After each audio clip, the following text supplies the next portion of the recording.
Hi, I am Martijn and your guide in Leuven. I'm in Leuven 2 days to show you the best things to do and see. From UNESCO World Heritage Sites to the lively city center, the beautiful city hall, the best museums and everything in between. If this Leuven travel guide has given you new travel tips or maybe you just like it, please give a thumbs up or leave a comment under the video. That's the way you can help so other people can discover the video as well, and I get to create new videos for you in the future. The closest airport to the city is Brussels International, and to travel to Leuven you can use the train. There are several direct connections per hour. There's also a bus service. The journey takes around 1 hour and a ticket will set you back 2 to 3 euros. And the last option is a taxi, but quite expensive, between 50 and 70 euros, and that's only an indication. And the journey takes around 25 to 30 minutes. Let's start the Leuven Travel Guide on the UNESCO World Heritage Site since 1998, het Groot Begijnhof, and it dates from the 13th century. It feels like a small village frozen in time, enclosed by ancient walls. This peaceful quarter unfolds as a maze of cobblestone lanes, quiet courtyards, and charming houses built from warm, honey-colored sandstone. Once home to a community of independent religious women, the area still carries an atmosphere of calm and reflection. Around 1960, this area was dilapidated, but the restoration in the 1960s, 70s and 80s makes it a part you can't miss when you are in Leuven. In a moment, more about a great museum to visit and this tower, but first the town hall at Stadhuis, and that's really an icon of Leuven. It's one of the most famous Gothic town halls in the world, and the first stone was laid in 1439. The outside is beautiful. It's a kind of hall of fame of 235 historical figures. And since the relocation of the city services in 2009, they used the building only for ceremonies. But you can book a guided tour in different languages, and to do that you can use the link in the text under the video. Inside, the building reveals a series of historic rooms that reflect both civic pride and artistic heritage. One of the most striking aspects is the interior of the council chamber, where the city's leaders have met for centuries. The room is richly decorated with dark wooden paneling, intricate carvings and large paintings that depict the important moments in Leuven's history. These artworks don't just serve as decoration, they tell the story of the city's political and cultural development over time. The town hall is located at the Grote Markt, a square which is lined out with colorful buildings, outdoor cafes, and the St. Peter's Church, an outstanding example of Brabantine Gothic architecture. Construction began in the 15th century, and although the original plans including towering spires, these were never completed, giving the church its distinctive, somewhat unfinished silhouette. One of the absolute highlights is the Last Supper by Dirk Bouts, a masterpiece of early Netherlandish painting. Another historic building and also an architectural marvel is the University Library. Originally founded in the 17th century, the library has a dramatic history.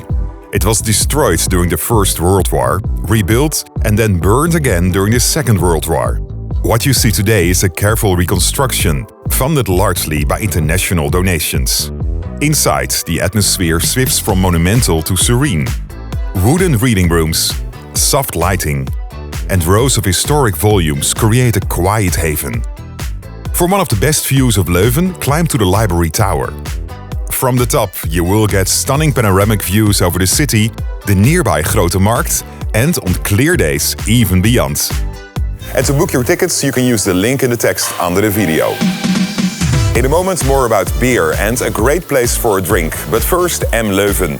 This museum houses a collection of both ancient and contemporary art. The collection mainly focuses on art production in Leuven and Brabant from the Middle Ages to the 19th century. And of course, there are also temporary exhibitions. The impressive architecture of the building deserves special attention, with also a roof terrace and a courtyard. The best place for having a drink, I think that's at the Oude Markt, the old market. A really unique place because nowhere else you find so many bars and restaurants together on one square. It's also a meeting point for locals, especially on a hot day like today, when the terraces are filling up. One of the best preserved abbey complexes in the Netherlands and Belgium is Park Abbey, founded in 1129. For centuries, monks lived, worked and prayed here. And remarkably, a small community still resides on the site today. As you walk through the grounds, you will notice how well the historic buildings, farmhouses and landscapes have been maintained, giving you a real sense of monastic life through the ages.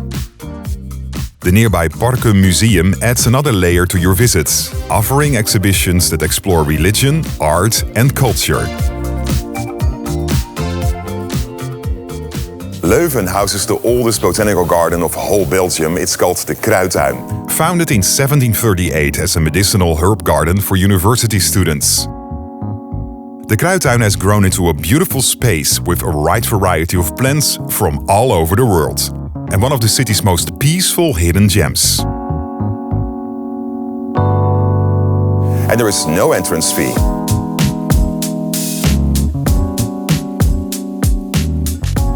Leuven is the birthplace of Stella Artois, the famous beer brand, and you can visit the brewery during a tour on Saturday and Sunday and see it in full action.